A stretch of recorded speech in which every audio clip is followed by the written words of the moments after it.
You know that moment when you open your banking app and the number doesn't trigger anxiety anymore. It triggers silence, not excitement, not euphoria. Just a quiet, almost sacred calm. That's the threshold we're talking about. The psychological threshold of $20,000. For most people, money has never been about numbers. It's about noise. Every unpaid bill, every impulse purchase, every financial should, they create a low-grade hum of stress that never stops. But at a certain point, around that $20,000 mark, something in the mind begins to shift. It's not about suddenly becoming rich. It's about the moment your survival brain, the same one wired by millions of years of scarcity, finally gets the signal. You're safe now. This is the line where financial psychology turns into behavioral finance, where wealth stops being theoretical and starts feeling physical. And this, more than any market cycle or investing strategy, is what truly rewires people's relationship with money. Most financial gurus talk about the million-dollar mindset. But that number doesn't rewire the mind. It just decorates the ego. The real transformation begins earlier, at a level almost no one talks about. Because in the quiet data of money patterns and wealth mindset studies, a fascinating truth keeps appearing. People's spending, risk tolerance, and even sense of time perception change dramatically once they reach about $20,000 in savings. Why? Because the brain is a risk management machine, and at that level, it no longer treats the world as a constant emergency. That's when people stop chasing fast returns and start thinking in market cycles. It's the difference between emotional investing and rational wealth building. Imagine a line on a graph. On one side, constant panic. On the other, quiet control. Most people live their entire lives below that line, trapped in the emotional volatility of the global economy, reacting instead of planning. But when you cross it, when you hit that invisible $20,000 wall, you begin to notice something unexpected. You no longer buy to escape discomfort. You buy to enhance stability. You stop asking, "Can I afford this?" and start asking, "Does this align with my system?" And that's not just a financial change, it's a neurological one. The prefrontal cortex, responsible for long-term planning, finally gets to take the wheel. The amygdala, the brain's fear center, relaxes. Your nervous system literally rewires how it interprets money. So when someone says, $20,000 isn't that much, they're missing the point entirely. It's not about wealth, it's about bandwidth. It's about the shift from scarcity reactivity to strategic awareness. That's why this number feels almost mystical to those who've crossed it. Not because it buys luxury, but because it buys clarity.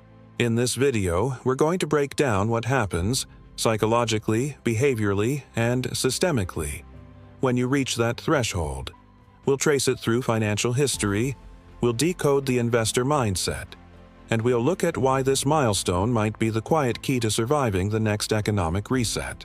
Because the secret of money isn't about earning more, it is about reaching the level where your brain finally starts working with you, not against you. And once that switch flips, nothing about how you see wealth, risk, or freedom will ever be the same again. History doesn't just repeat itself. It remembers patterns we've forgotten. Every generation rediscovers the same truth. Money doesn't change people, it reveals them. And when societies cross their own version of a $20,000 threshold, a level of collective safety, the psychology of nations shifts just like the psychology of individuals. Take 1929. Before the crash, America was hypnotized by prosperity. Credit was cheap, markets were euphoric, and the new economy narrative made everyone feel invincible. Then the market cycle snapped back. In weeks, the illusion of infinite growth collapsed, and the public mood flipped from abundance to panic. The same minds that had invented optimism now became engines of fear. That's behavioral finance on a civilizational scale. Fast forward to 2008. Again, people believed the system had evolved beyond failure. Complex derivatives were supposed to manage risk. Just like people today think algorithms can predict the next market crash 2026. But beneath the numbers, the same ancient human wiring ran the show: greed, fear, imitation. When the housing bubble burst, it wasn't just mortgages that defaulted, it was trust. And once again, money revealed what people truly believed about safety, status, and survival. Look deeper into financial history, and a pattern emerges as clear as a heartbeat.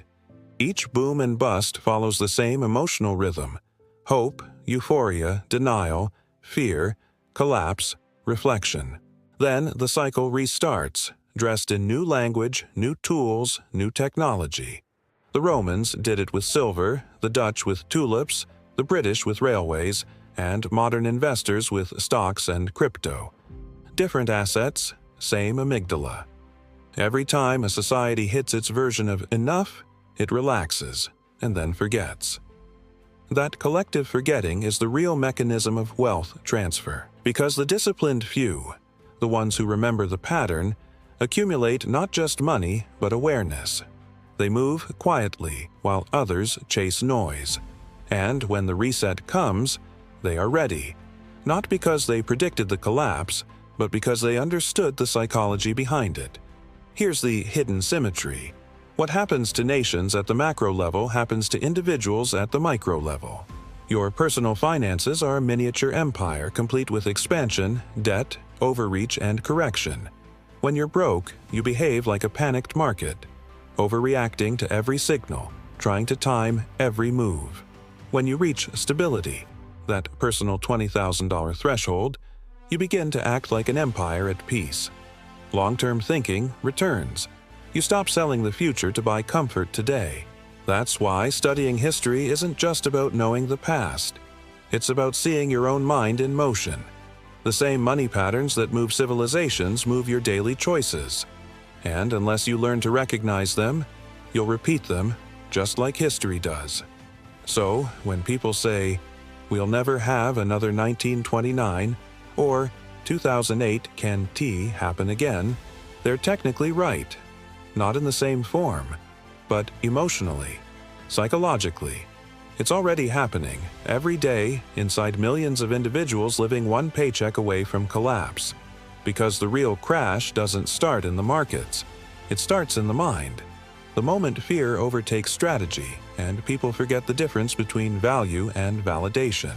Every financial shift, no matter how sudden it seems, is the visible symptom of a slower, invisible process.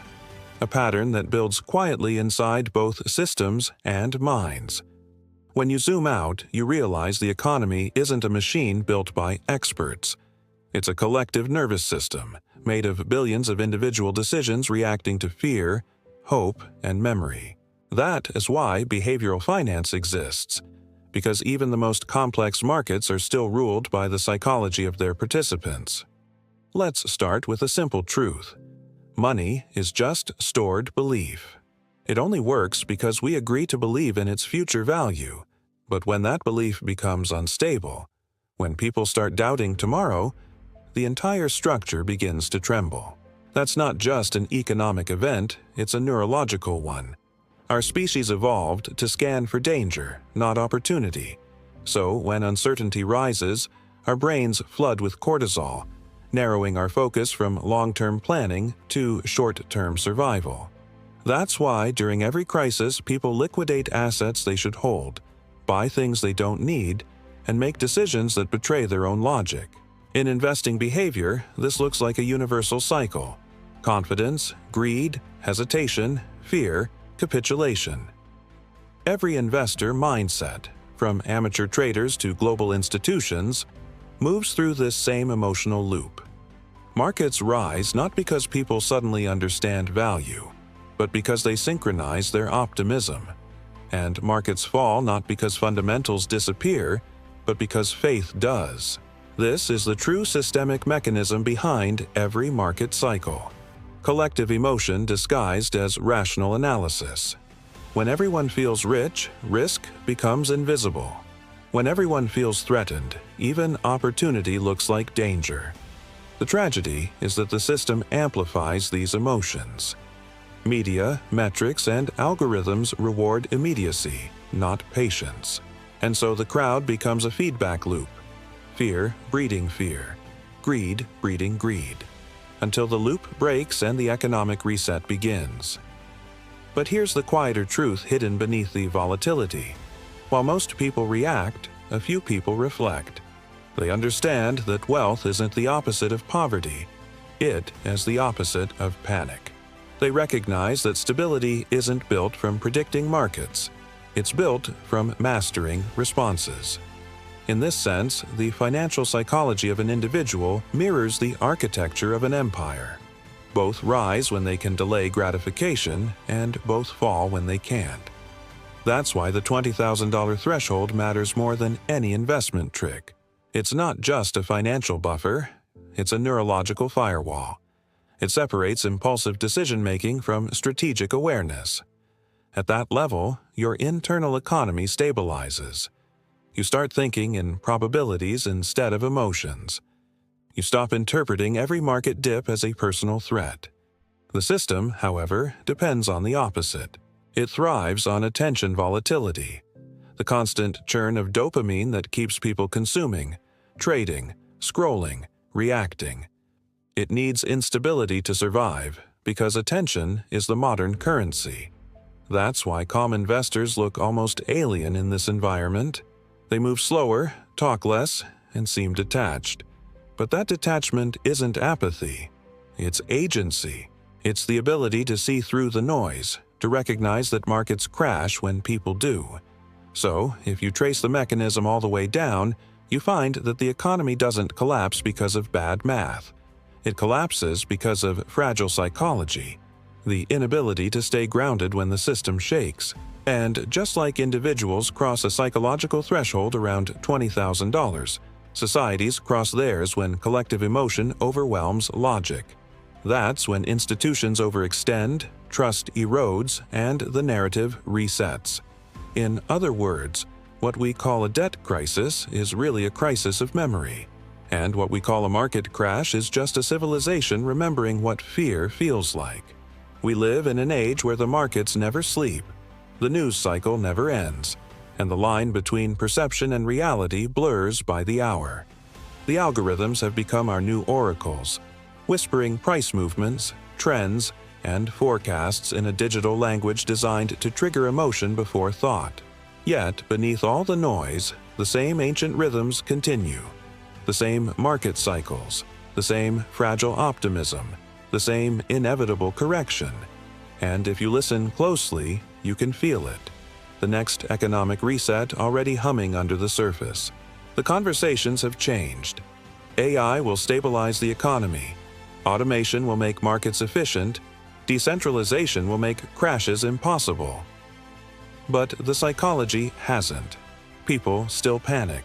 They still chase momentum instead of mastery. They still believe that new technology cancels old emotions. And every few decades, reality reminds us that it doesn't. Right now, the global economy feels strangely familiar. Corporate profits rise while household savings decline. Credit card debt hits record highs. Interest rates tighten, squeezing small investors while the wealthy quietly reallocate assets. Meanwhile, the media narrative shifts between reassurance and subtle alarm. The same emotional choreography we saw before 2008. The system hums along, but you can sense the tension in the wires. Whispers of a market crash 2026 are spreading, not because the data demands it, but because the psychology predicts it. In boardrooms and Reddit threads alike, people are asking the same question. When will it happen? But the deeper question, the one that really matters, is what have we learned since last time? Because the crash itself is inevitable. The aftermath is optional. The difference lies in who crosses the psychological threshold before the system forces them to. When you reach financial stability, whether that's $2,000 or $20,000, you begin to see through the spectacle. You notice how the economy manipulates emotion the same way social media manipulates attention. The charts, the headlines, the endless noise, all engineered to keep people reactive, not reflective. And yet, when you pull back, you realize that calmness is the most undervalued asset in modern capitalism. The new wealthy aren't loud. They don't measure status in things, they measure it in time. They don't speculate endlessly. They design systems that function quietly in the background. Their wealth mindset isn't about chasing every opportunity. It's about insulating themselves from unnecessary ones. They understand that every once-in-a-lifetime investment comes packaged with a once-in-a-lifetime distraction. Look at the macro lens again. Governments printing, markets inflating, AI optimizing. All signs of a world sprinting to maintain an illusion of control. And yet, what's collapsing isn't just the global economy. It's the narrative that control ever truly existed. The system has always been emotional, reactive, cyclical. The illusion of stability is just that. An illusion. Every empire believed its tools would outsmart human nature. Every generation believed its technology would tame volatility. And every single time, financial history reminded them otherwise. So, when analysts talk about resilience and innovation, remember that behind every chart lies a crowd of human nervous systems. Anxious, hopeful, impulsive. The same brains that once feared droughts now fear drawdowns. And the same instinct that made us hoard food now makes us hoard cash or crypto. That's the continuity most people miss. Progress changes the tools, not the triggers. We might not know when the next correction comes, but we can sense its logic. Because in every economic reset, wealth doesn't disappear. It transfers. From the reactive to the reflective. From the distracted to the disciplined. And in that transfer lies the real story of this era. Not collapse, but recalibration. When the world chases speed, the advantage belongs to those who can slow down. When everyone reacts to fear, the edge belongs to those who can observe it without moving. That's the paradox of the modern market. The quieter your mind becomes, the louder your results speak. If the markets are mirrors, then money is memory. Every decision we make with it, every impulse, every hesitation, carries echoes of what we've survived, feared, or lost. That's why true wealth isn't about numbers on a screen. It's about nervous system regulation. It's about peace. At around $20,000, that peace becomes tangible. Your body feels it before your brain does. Bills don't create adrenaline spikes. Emergencies no longer feel existential. And perhaps most importantly, the future starts to feel like a place you can plan for, not fear. That's the point where financial psychology meets biology. Because when your environment stops screaming scarcity, your brain reassigns attention.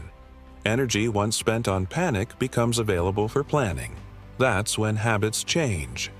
Not because of discipline, but because the body finally stops bracing for impact. You no longer need to prove anything. You can start designing instead of defending.